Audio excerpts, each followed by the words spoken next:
आज के डेट में किसी भी कॉम्पिटिटिव एग्जामिनेशंस के लिए प्रिपेयर करने के लिए एक ऐसी चीज है जो तुम्हें चाहिए ही चाहिए, जिसके बिना इम्पॉसिबल है आज के डेट में इस एग्जामिनेशन की प्रिपरेशन को करना। तुम चाहे किसी भी ज्योग्राफिकल लोकेशन पे हो, किसी भी एकेडमिक बैकग्राउंड से आते हो, किसी भी फैमिली फाइनेंशियल बैकग्राउंड से आते हो, एक चीज है which is non negotiable, which is non compromisable, which three different parts, तीन तरह की चीजें जो है लगभग पूछे जाते हैं सारे ही कॉम्पिटिटिव एग्जामिनेशंस में। एक तो थ्री कॉम्पिटिटिव एग्जामिनेशंस की तैयारी। क्या इसके लिए अपना घर, परिवार, शहर सब कुछ छोड़कर दिल्ली आना मैंडेटरी है? क्या एक महंगे कोचिंग इंस्टीट्यूट में एडमिशन लेना जरूरी है? इस तरह के बड़े सारे क्वेश्चंस, कंफ्यूजन्स, डाउट्स बच्चों के मन में होते हैं और मुझे रिपीटेडली इस तरह के क्वेश्चंस पूछे जाते हैं। जब भी कोई लाइव सेशन कराता हूं तब भी बच्चे पूछते हैं, यूट्यूब कमेंट्स में पूछते हैं, तुम लोग चेक भी कर सकते हो, ईमेल पे पूछते हैं, सो ऑन एंड सो फोर्थ। तो आज कुछ इन्हीं चीजों के ऊपर डिस्कशन करूंगा। उम्मीद करूंगा कि जो भी चीजें तुम लोगों को बता रहा हूं उसका शायद कुछ बेनिफिट हो, और अगर तुम्हें लगता है कि कुछ भी बेनिफिट हुआ है तो वीडियो को लाइक कर सकते हो, यार दोस्तों के साथ शेयर कर सकते हो। इसके अलावा भी और कोई डाउट्स, क्वेरीज अपने करियर के रिगार्डिंग हो तो कमेंट सेक्शन में मुझे मेंशन कर सकते हो। और तुम लोग देख ही रहे हो कि मैं डायरेक्टली इंटरेक्टिव मीडियम या मूड के माध्यम से तुम लोगों के सारे ही डाउट्स और क्वेरीज को एड्रेस करने की कोशिश करता हूं। तो चलो शुरू करते हैं। आज के इस डिस्कशन में कॉम्पिटिटिव एग्जामिनेशन से मेरा मतलब रहेगा वो सारे एग्जामिनेशन जिनको क्लियर करके कोई ना कोई जॉब ली जा सकती है, गवर्नमेंट सेक्टर या फिर पब्लिक सेक्टर अंडरटेकिंग्स के अंदर। यूं तो सीयूटी, पीजी या यूजीसी नेट जैसे एग्जामिनेशन भी कॉम्पिटिटिव एग्जामिनेशन के अंदर ही फॉल करते हैं, बट उन एग्जामिनेशन को हम आज कंसिडर नहीं कर रहे हैं। हमारे आज के डिस्कशन के लिए examination such as UPSC and state public services examinations, EPFO, banking, insurance, railway, SSC, so on and so forth जैसे एग्जामिनेशंस के बारे में आज हम डिस्कस करेंगे। इन सारे एग्जामिनेशंस में ध्यान रखना कि कुछ भी करने से पहले, प्रिपरेशन के सफर को बिल्कुल शुरू करने से भी पहले तुम्हें दो स्टेप्स के ऊपर ध्यान देने की आवश्यकता है। सबसे पहला स्टेप है नो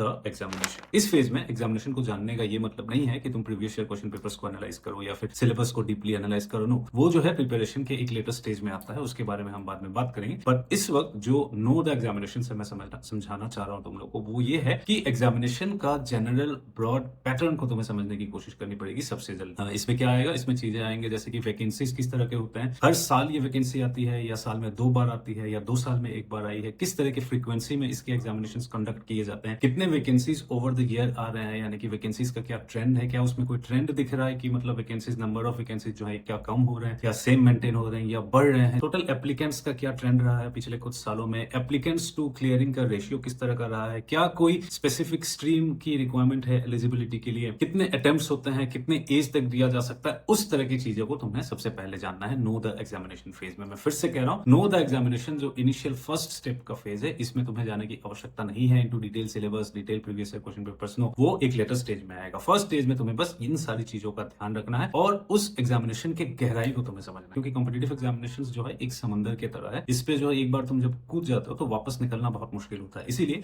पानी की क्या गहराई है, पानी ठंडा है, पानी कितना गर्म है, किस तरह की चीजें हैं, क्या नीचे मिट्टी है, क्या कांटे हैं, क्या सांप या क्रोकोडाइल जैसे एनिमल्स भी इस पानी में है, तो उस चीज को तुम्हें सबसे पहले समझने की आवश्यकता है। No the examination. और इस स्टेज में ध्यान रखना कि अपने आप को किसी एक एग्जामिनेशन में कन्फाइन मत करना, क्योंकि ये बिल्कुल इनिशियल बिगिनिंग स्टेप है। तो मैं कहूंगा कि एक एग्जामिनेशन पे कन्फाइन मत करना, कि जैसे कि यूपीएससी सिविल सर्विसेज का एक बच्चों का जो है एक एस्पिरेशन रहता है। बट मैं कहूंगा कि इस स्टेज में जितने भी कॉम्पिटिटिव एग्जामिनेशन तुम्हारे रेस्पेक्टिव एजुकेशन क्वालिफिकेशन के बेसिस पे तुम एलिजिबल हो, कई सारे एग्जामिनेशन को समझने की कोशिश करना। 4 या 5 एग्जामिनेशन तो डेफिनेटली ध्यान में रखना। एक ही बात मेरा ध्यान रखना, मैं तुम लोगों से ये पर्सनली एक कहना चाहूंगा बात की, UPSC and state civil services examinations are not the only competitive examinations in this world. There is a whole wonderful world of examinations, there is a whole wonderful world of government and public sector jobs which are going to make your life really wonderful. So सिर्फ इस 2 examinations के पीछे नहीं पड़े रहना, और क्या क्या पॉसिबिलिटीज है उनको चेक करना। सब्सिक्वेंट वीडियोस में कभी मौका लगेगा तो मैं उसके ऊपर भी बनाऊंगा कि किस तरह के कौन कौन से डिफरेंट कॉम्पिटिटिव एग्जामिनेशंस दिए जा सकते हैं। बट रफली जो मोटे मोटे पॉपुलर एग्जामिनेशंस है, बैंकिंग, इंश्योरेंस,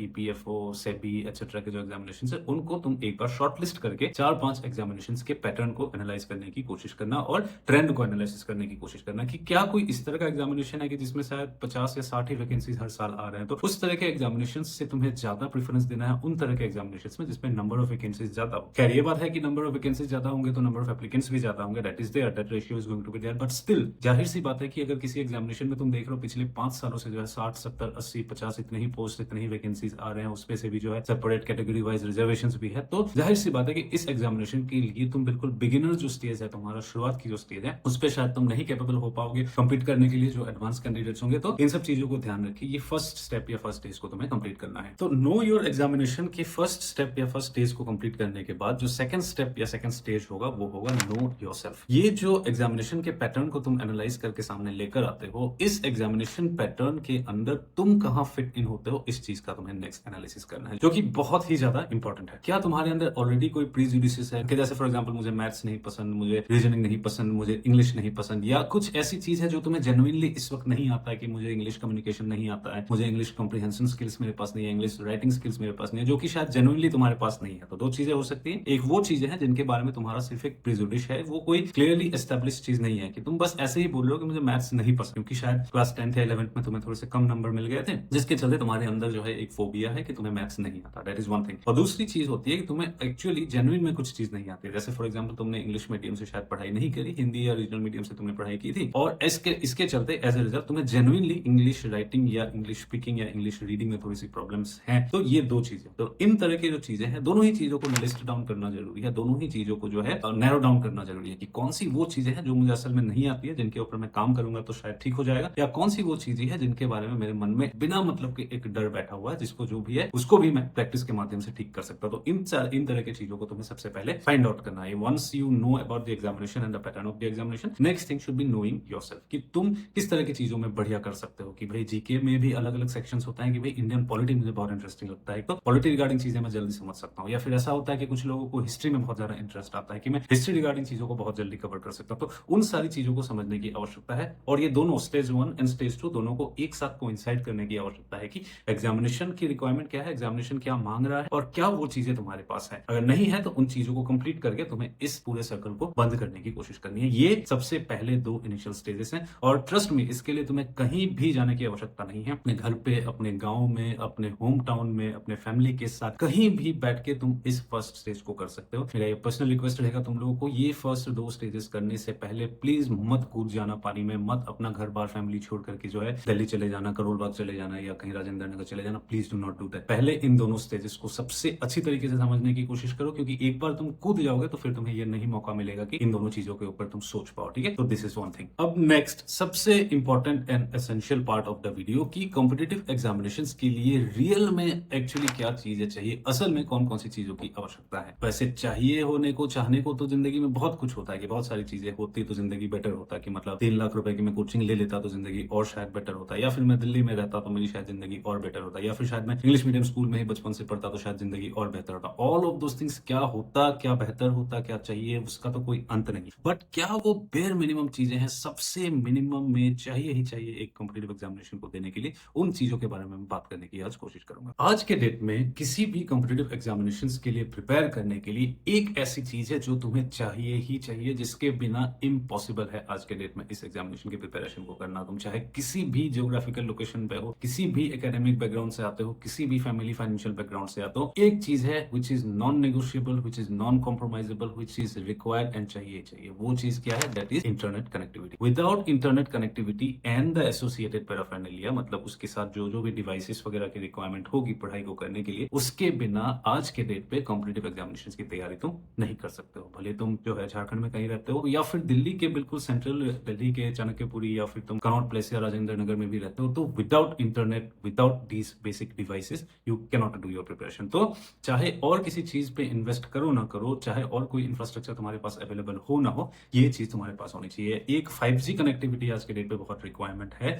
अगर 5G नहीं हो पाती है, मतलब फिर भी 4G भी है, तब भी काम चल जाता है, बट आई वुड रिकमेंड कि एटलीस्ट एक ऐसे ज्योग्राफिकल लोकेशन तक तुम पहुंचो जहां 5G इंटरनेट कनेक्टिविटी है। अगर तुम्हारे बिल्कुल गांव में 5G लगा, इंटरनेट कनेक्टिविटी अभी नहीं पहुंची है, तो मुझे बोलने में ये बुरा लग रहा है कि तुम्हें वहां से थोड़ा सा एटलीस्ट आगे निकलना पड़ेगा। तुम्हारा जो सबसे नजदीकी कस्बा है, जो सबसे नियरेस्ट सिटी या टाउन है जहां 5G इंटरनेट कनेक्टिविटी है, वहां तक तुम्हें एटलीस्ट पहुंचना ही पड़ेगा। या फिर दिन में तुम्हें 3, 4, 5 घंटे उस पर्टिकुलर घर के पास का जो सिटी है या कस्बा है, वहां तक आके बैठने का, कहीं रुकने का, कहीं पढ़ने का, कहीं बैठने का इंतजाम तुम्हें करना ही पड़ेगा। That is the primary necessity. उसके बिना ये सफर आगे नहीं बढ़ सकता। अब इंटरनेट कनेक्टिविटी के साथ साथ कुछ और कनेक्टेड पैराफर्नालिया भी मैंने कहा था कि एक डिवाइस की रिक्वायरमेंट तुम्हें होगी जिसपे तुम इंटरनेट को चलाओगे और चीजों को डाउनलोड करोगे, या चीजों को एक्सेस करोगे, या चीजों को पढ़ोगे। इस स्टेज में थोड़े से पैसे लगाकर जो है, तुम, मेरा रिकमेंडेशन पर्सनल यही रहेगा कि एक लैपटॉप लेने की कोशिश करो। आजकल 35,000 30,000 से जो है लैपटॉप्स मिल जाते हैं, अनलेस तुम कोई गेमिंग करना चाहते हो, या कोई सॉफ्टवेयर डिजाइनिंग करना चाहते हो, या वीडियो या फोटो एडिटिंग करना चाहते हो। इस तरह की अगर रिक्वायरमेंट तुम्हारे पास नहीं है, तो 25 से 30,000 के आसपास से जो है एक लैपटॉप तुम ले सकते हो, जिसपे तुम डॉक्यूमेंट्स को ही रीड करना तुम्हारा मेन पर्पज है, या फिर एक एक दो वीडियोस देखना तुम्हारा काम है, यूट्यूब में वीडियोस देखोगे, कहीं कोचिंग के मटेरियल अगर मिलती है तो वो वीडियोस तुम देखोगे। इतना ही काम करने लायक अगर तुम चाहोगे एक लैपटॉप लेना, मेरे खुद के पास है, मैंने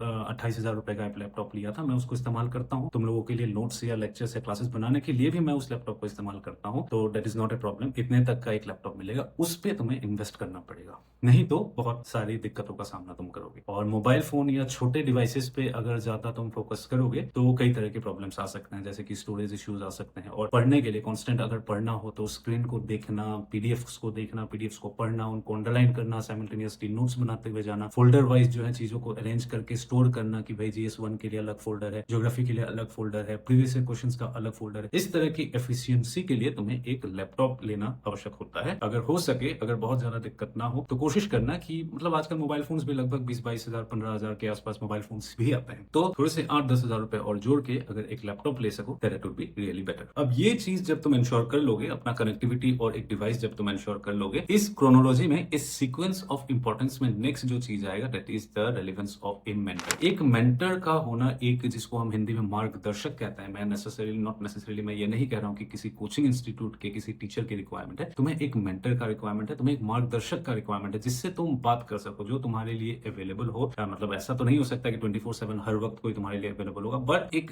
रिक्वायर्ड, एक लिमिटेड, एक फिक्स्ड टाइम के अंदर जिस इंसान से तुम अवेलेबिलिटी जिनका तुम इंश्योर कर सकते हो कि जिनसे तुम्हारी बात हो सकती है, उस तरह की एक मेंटर की रिक्वायरमेंट होगी। मेंटर कोई भी हो सकता है, तुम्हारे कॉलेज या तुम्हारे स्कूल का कोई फैकल्टी भी हो सकते हैं, तुम्हारे बड़े भाई, तुम्हारी दीदी, तुम्हारे कजन्स, कोई भी हो सकता है, या तुम्हारा कोई सीनियर जो प्रिपरेशन वगैरह कर रहा था उसकी, वो भी हो सकते हैं, या फिर मेरे जैसे लोग जो हैं, जो कोशिश कर रहे हैं बच्चों से जुड़ने का, बच्चों को जितना हो सके हेल्प करने का। हमारे जैसे लोग तो है ही, मेरे से जितना बन पाता है मैं करता ही, वही तुम लोग ऑलरेडी जानते हो, मुझे बोलने की आवश्यकता नहीं है। अगर तुम लोगों में से कोई ऐसा है जिसके साथ मैंने इंटरेक्ट किया है और जिसको अच्छा लगा है मेरे साथ इंटरेक्ट पर्सनली करके, तो प्लीज कमेंट में जरूर मेंशन करना, मुझे बहुत अच्छा लगेगा। इस तरह की चीजें होते हैं। और भी लोग हैं यूट्यूब में, और भी चैनल्स हैं, इन तरह के चैनल्स जो कि इंटरेक्टिव मीडियम से चलते हैं। ऐसा नहीं है कि सिर्फ वन वे कम्युनिकेशन वाले चैनल्स होते हैं, उसकी बात मैं नहीं कर रहा हूँ। जो चैनल्स होते हैं जो तुम्हारे फीडबैक को लेते हैं, जो तुम्हारे इंटरेक्शन को लेते हैं और फिर तुम्हारे से कुछ तुम्हारे सामने लेकर आते हैं, उन तरह के और भी बहुत सारे चैनल्स हैं, उन चैनल्स भी हो सकते हैं। तो मेंटर कोई भी तुम्हारा हो सकता है, एक ऐसा मेंटर जो तुम्हें जज ना करे, जो तुम्हारे कमियों के लिए तुम्हें जज ना करे, और मोस्ट इंपोर्टेंटली तुम्हें अपनी कमियों को समझने में मदद करे। कई बार ऐसा होता है कि हम अपनी कमियों को समझ ही नहीं पाते, हमें लगता है कि भाई सारी चीजें हमारे पास हैं, हम जो है स्कूल में टॉपर थे, या जो है कॉलेज में हम टॉपर थे, हम ऐसे राइटिंग कंपटीशन में फर्स्ट प्राइज हमें मिला था, हमें जो है डिबेटिंग कंपटीशन में फर्स्ट प्राइज मिला था, तो हम एक सेंस ऑफ कंफर्ट, एक सेंस ऑफ कंप्लीटनेस में हम चले जाते हैं। तो मेंटर का ये भी काम होता है कि तुम्हें रियलाइज करवाए, तुम्हें फील करवाए कि किस चीज की एक्चुअली तुम्हें कमी है और कैसे उसको तुम इंप्रूव कर सकते हो। ठीक है। थर्ड एंड वंस अगेन, एक और बहुत इंपॉर्टेंट एस्पेक्ट जो है, एक और बहुत इंपॉर्टेंट चीज जिसकी रिक्वायरमेंट तुम्हें होगी, that is a good and healthy group of friend. At least 4-5 लोगों का, बहुत ज्यादा ना हो तो भी 3-4-5 लोगों का एटलीस्ट एक ग्रुप तुम्हें चाहिए, जिनके साथ तुम कॉल कर सको, ग्रुप डिस्कशन कर सको, व्हाट्सएप कर सको, या फिर रीडिंग मटेरियल्स को एक्सचेंज कर सको, या फिर एक जना जो है हिस्ट्री पढ़ता है, दूसरे जना पॉलिटी पढ़ता है, और वीकेंड्स में आके तुम लोग डिस्कस करते हो। वो चाहे फोन पे भी हो सकता है, वो टेलीग्राम ग्रुप्स के माध्यम से भी हो सकता है, व्हाट्सएप ग्रुप्स के माध्यम से भी हो सकता है, अलग अलग फोरम्स के माध्यम से भी हो सकता है। मेरे साथ जो बच्चे लाइव क्लासेस के लिए जुड़े होते हैं, मैं तो उनके लिए ऑटोमेटिक एक ग्रुप बना देता हूँ, उनको ही असाइनमेंट्स दे देता हूँ, उनको जो है ग्रुप में चीजें डिस्कस करने में, इंटरेक्ट करने के लिए मैं प्रमोट करता हूँ, तो वो तो रहता ही है। तो उसी तरीके से तुम्हें एक पीयर ग्रुप लेकर आना है, जो कि तुम्हें हेल्प करेगा, जो कि तुम्हें सपोर्ट करेगा। क्योंकि ये जो कॉम्पिटिटिव एग्जामिनेशन है, स्पेशली जो एडवांस कॉम्पिटिटिव एग्जामिनेशन है, जैसे यूपीएससी या फिर स्टेट पब्लिक सर्विसेज एग्जामिनेशन, इनको अकेले एक बबल के अंदर रह के कंप्लीट कर पाना, क्लियर कर पाना लगभग नामुमकिन के जैसा होता है, क्योंकि बहुत सारी चीजों का ध्यान रखना पड़ता है, बहुत सारे एंगल्स, बहुत सारे पर्सपेक्टिव्स को कवर करके चलना पड़ता है। तो एक अकेले इंसान के लिए इन सारी चीजों को कवर करके, रिवाइज करके, याद करके फिर आगे बढ़ने में लगभग 2-3 साल का मिनिमम टाइम लग जाता है। तो इसका ध्यान रखना। तो 3 चीजें मैंने बता दी, इन 3 चीजों की रिक्वायरमेंट तुम्हें एसेंशियल है, ये 3 चीजें नॉन नेगोशिएबल है। इन तीनों चीजों के बिना जो है प्रिपरेशन नहीं किया जा सकता। भले तुम 2 लाख रुपए का कहीं कोचिंग भी ले लेते हो, तो इन तीनों चीजों के बिना तुम नहीं कर पाओगे। तो फर्स्ट थिंग, इन 3 चीजों को असेंबल करना, कलेक्ट करने की कोशिश अपना शुरू करो। अब जब इन तीनों चीजों को तुम एक बार इंश्योर कर लोगे, इन तीनों चीजों को इकट्ठा करने में सक्सेसफुल तुम हो जाओगे, तो फिर बात आएगी कि एग्जामिनेशन के प्रिपरेशन को किस तरह से शुरू किया जाए। तो एग्जामिनेशन के प्रिपरेशन को शुरू करने से पहले ध्यान रखना कि कोई भी चाहे कॉम्पिटिटिव एग्जामिनेशन इस देश में तुम दे रहे हो, उन सारे ही कॉम्पिटिटिव एग्जामिनेशंस में, या फिर majority of competitive examinations in India are going to comprise of 3 different parts. 3 तरह की चीजें जो है लगभग पूछे जाते हैं सारे ही कॉम्पिटिटिव एग्जामिनेशंस में। एक तो होता है कि स्टैटिक पार्ट का इन्फॉर्मेशन होना जरूरी है, स्टैटिक नॉलेज बेस्ड जो है, इन्फॉर्मेशन बेस्ड जो है वो बहुत जरूरी है। मोस्ट इंपॉर्टेंटली इंडिया के रिगार्डिंग एक स्टैटिक इन्फॉर्मेशन बेस का होना बहुत जरूरी है कि भाई इंडिया में जो है कितने स्टेट्स हैं, कितने हाई कोर्ट्स हैं, सुप्रीम कोर्ट के जज कितने होते हैं, इंडिया के कॉन्स्टिट्यूशन मेकिंग का प्रोसेस क्या था, इंडिया का क्लाइमेटिक कंडीशन कैसा है, वेस्टर्न घाट्स में क्या डिफरेंस डिफरेंसेस है, ईस्टर्न घाट्स में क्या डिफरेंस है, हिस्ट्री में अगर हम जाए तो भाई किस तरह से अलग अलग रूलर्स ने जो दिल्ली सल्तनत को एस्टेब्लिश किया था, किस तरह के इंडिया के अलग अलग पोर्शंस में जो हमारे रूलर्स थे, हमारे किंगडम्स थे, वो किस तरह से काम कर रहे थे, चाहे वो मराठास हो, चाहे वो छोलास हो, चाहे वो पांड्यास हो, कोई राजा था जिसका नाम कृष्णदेव राय था, उसने क्या क्या चीजें करी थी, विजयनगर एम्पायर किस तरह का था, ये सारी जो basic information set of information होता है ना, उसको जानना जरूरी है। उस पर इंडिया सेंट्रिक चीजें जानना सबसे ज्यादा जरूरी है, प्लस कुछ कुछ ग्लोबल एंड इंटरनेशनल चीजें भी जानने की आवश्यकता होती है कि भाई बेसिक चीजें है कि कोल्ड वॉर क्या है, कि भाई इसराइल और अरब का कॉन्फ्लिक्ट क्या है, उसके कोर में क्या चीजें हैं, जियोपॉलिटिकल जो सिनेरियो है, जियोपॉलिटिकल रियलिटी क्या है, ये कुछ बेसिक चीजें हैं जो तुम्हें जानने की आवश्यकता होती है। और इसके लिए तुम्हें कोई 2 लाख रुपए के कोचिंग इंस्टीट्यूट में एडमिशन लेने की आवश्यकता नहीं होती है। ये बेसिक जनरल नॉलेज की फैक्ट्स की चीजें होती है, इंडिया के रिगार्डिंग, अपने आसपास के वर्ल्ड के रिगार्डिंग, बट इन सब चीजों का एक बेसिक पैकेज चाहिए जिसको हम स्टैटिक इन्फॉर्मेशन या स्टैटिक नॉलेज कहते हैं। दूसरा होता है current affairs part of study. जो भी एग्जामिनेशन इस देश में तुम कॉम्पिटेटिव लेवल का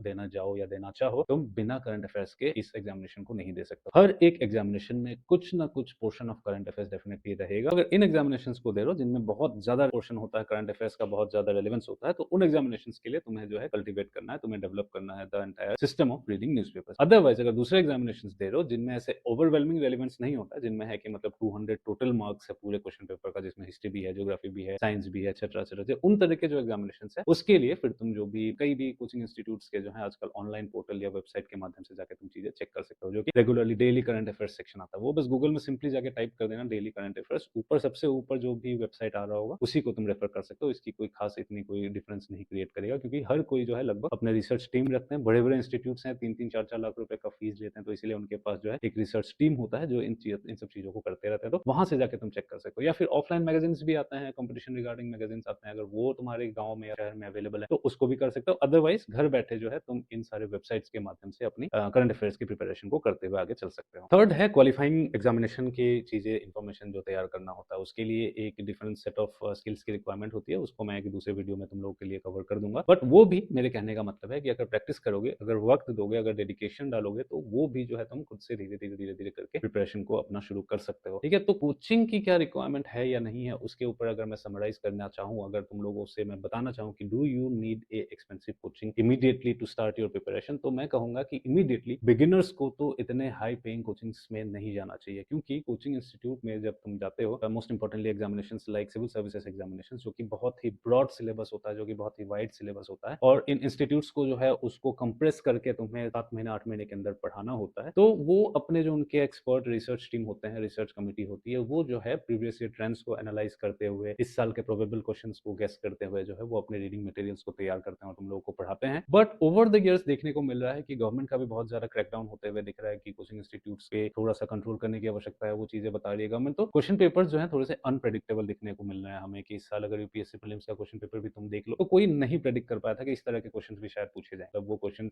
वैलिड थे, इनवैलिड थे, कितने रिक्वायर्ड थे, नॉट रिक्वायर्ड थे, उस पर मैं बात नहीं कर रहा हूँ। But I am trying to say इसकी अनप्रेडिक्टेबल लेवल ऑफ प्रेडिक्टेबिलिटी जो है साल ब साल कम होता जा रहा है। ठीक है, और नेक्स्ट थिंग ये है कि अगर कोचिंग लेते भी हो तो प्लीज कोई ऐसे कलेक्टिव एंड एकदम कॉम्प्रिहेंसिव कोर्स का जो है तुम लोग कोचिंग मत ले लेना कि 2.5 लाख रुपए देके जो है GS1 भी है, 2 भी है, 3 भी है, 4 भी है, उसके साथ जो है प्रीलिम्स भी है, उसके साथ मेंस भी है, उसके साथ ऑप्शनल सब्जेक्ट भी, ये जो एक पूरा पैकेज बना के जो तुम लोग कोचिंग ले लेते हो ना, वो थोड़ा सा इनिशियल फेज में अवॉइड करना। एक बार जब बेसिक इन्फॉर्मेशन कलेक्ट हो जाता है तब एडवांस लेवल पे जाके उसको ले सकते हो, क्योंकि जब इनिशियल फेज में वो तुम ले लेते हो और एक ही दिन के अंदर जो है पॉलिटी की भी क्लास हो रही है, ज्योग्राफी की भी हो रही है, सोसाइटी की भी हो रही है, और जो है हिस्ट्री की भी हो रही है, तो ऐसा है कि मतलब तुम वहां खड़े हो और लगाओ कि बहुत ही फुल स्पीड में मैं जो है तुम्हारे ऊपर 10 10 12 बॉल तुम्हारी तरफ फेंक के मार रहा हूँ, तो क्या तुम एक भी बॉल को पकड़ पाओगे? नहीं पकड़ पाओगे। मतलब स्पीड से आएंगे, बाई चांस ऐसे करते हुए शायद एक बॉल तुम्हारे हाथ में लग भी गया तो बाकी बॉल्स जो है यहाँ वहां बिखर जाएंगे। मतलब तुम्हारे दिमाग के ऊपर से इस तरह से आइडियाज निकलेंगे कि तुम जो है कवर नहीं कर पाओगे, और एज ए रिजल्ट क्या होगा, तुम्हारे अंदर एक तुम फील करोगे लेफ्ट आउट वाला एटीट्यूड, तुम्हारे अंदर मेंटेलिटी आ जाएगा, तुम जो है लॉस्ट फील करने लगोगे और इन ए वे लॉस ऑफ मोटिवेशन को तुम फील करने लगोगे। ठीक है, तो एक बार जब तुम बेसिक चीजों को एक्वायर कर लेते हो तब जाके जो है इस तरह के कॉन्डेंस्ड और कॉम्प्रिहेंसिव जो बड़े महंगे कोर्सेज होते हैं उनको लेना, उससे पहले प्लीज मत लेना। और जब एक एडवांस लेवल पे पहुंच जाता है तो बच्चे उसको फिर फिल्टर कर सकते हैं कि सामने से जो इन्फॉर्मेशन आ रहा है मैं उसको फिल्टर करके जो चाहिए उसको पकड़ के अपने पास रख सकता हूं। सो एडवांस लेवल एक बार जब पहुंच जाओ, मतलब एडवांस नहीं, इंटरमीडिएट लेवल पे जब पहुंच जाओ कि बिगिनर लेवल से थोड़ा सा ऊपर उठ जाओ, तब कोचिंग वगैरह में जा सकते हो, तब उन सब चीजों पे ऊपर ध्यान दे सकते हो। सम अप करने के लिए अगर मैं बताऊं तो 2 चीजों से तुम्हें शुरुआत करनी है। सबसे पहले नो द एग्जामिनेशन, एग्जामिनेशन के स्ट्रक्चर को समझो। नेक्स्ट, उस एग्जामिनेशन के स्ट्रक्चर के अकॉर्डिंग तुम कितने लायक हो, तुम कहां स्टैंड करते हो, उस चीज को एनालाइज करो और इन दोनों को जोड़ने की कोशिश करो। ठीक है? एक बार जब ये चीज़ हो जाता है, उसके बाद तुम्हें जानना है कि इस एग्ज़ामिनेशन को क्लियर करने के लिए, कोई भी कॉम्पिटिटिव एग्ज़ामिनेशन को क्लियर करने के लिए 3 नॉन नेगोशिएबल चीज़ें क्या-क्या है जिनकी रिक्वायरमेंट होती है। सबसे पहला है एक good internet connectivity and a device where you can study. एक मेंटर, एक मोटिवेटिंग मेंटर, एक हेल्पफुल मेंटर, एक अंडरस्टैंडिंग मेंटर। तीसरा एक हेल्दी और एक कॉम्पिटिटिव ग्रुप जो तुम्हें सपोर्ट करे, जो तुम्हें आगे बढ़ाए। ये सारी चीज़ें जब एक बार तुम इकट्ठे कर चुके होते हो, उसके बाद आती है प्रिपरेशन को आगे बढ़ाने की बात। प्रिपरेशन को आगे बढ़ाने के लिए मैंने बोला है 3 चीज़ों को 3 डायरेक्शन में तुम्हें आगे बढ़ना पड़ेगा। एक तो है स्टैटिक इन्फॉर्मेशन को गैदर करना है, दूसरा है कि तुम्हें करंट अफेयर्स के ऊपर ध्यान रखना है और तीसरा जो है तुम्हें क्वालिफाइंग नेचर ऑफ एग्जामिनेशन में जो-जो चीज़ें पूछे जाते हैं, उनके ऊपर ध्यान देना। थर्ड एस्पेक्ट के ऊपर मैंने बोला है कि मैं सेपरेटली वीडियो बनाऊँगा, अलग से बता दूँगा इन सब चीज़ों के बारे में। फर्स्ट 2 चीज़ों के लिए मैंने बोला है, स्टैटिक पार्ट ऑफ इन्फॉर्मेशन के लिए तुम लोग एनसीईआरटी और बेसिक टेक्स्ट बुक से शुरू कर सकते हो। कुछ-कुछ वेबसाइट्स होते हैं, वहाँ से शुरू कर सकते हो या फिर कोई-कोई जो है कोर्सेज़ भी ऑफर करता है, वहाँ से भी तुम ले सकते हो। नेक्स्ट चीज़ होती है तुम करंट अफेयर्स के लिए जो है न्यूज़पेपर रीडिंग की हैबिट को कल्टीवेट करना शुरू कर सकते हो धीरे-धीरे। और अगर एट दिस टाइम न्यूज़पेपर में बहुत ज़्यादा टाइम नहीं लगा पा रहे हो, तो तुम वेबसाइट्स के माध्यम से या फिर वेब पोर्टल्स के माध्यम से भी जो है करंट अफेयर्स का ट्रैक रख सकते हो और कॉपी में अपना नोट बनाते हुए आगे चल सकते हो। अब अगर कोचिंग की बात जब आई थी तो मैंने यही बताया था कि एक ही बार में कोई ऐसे फर्स्ट ईयर में ही बहुत एक्सपेंसिव एक कॉम्प्रिहेंसिव कोचिंग में एडमिशन मत ले लेना। धीरे-धीरे थोड़े से बेसिक चीज़ों को कवर करने के बाद उसके बाद भले तुम्हें जो भी टीचर कन्विंसिंग लगे, जो भी इंस्टीट्यूट तुम्हें कन्विंसिंग लगे, वहाँ जाके तुम कोचिंग ले सकते हो। तो इन सारी चीज़ों से उम्मीद है कि तुम्हें कुछ तो फ़ायदा हुआ होगा और फ़ायदा होता है तो मैंने पहले ही बताया है कि वीडियो को लाइक कर दो, यार दोस्तों के साथ शेयर कर दो और मुझे भी मोटिवेट करो। ठीक है? So all the best.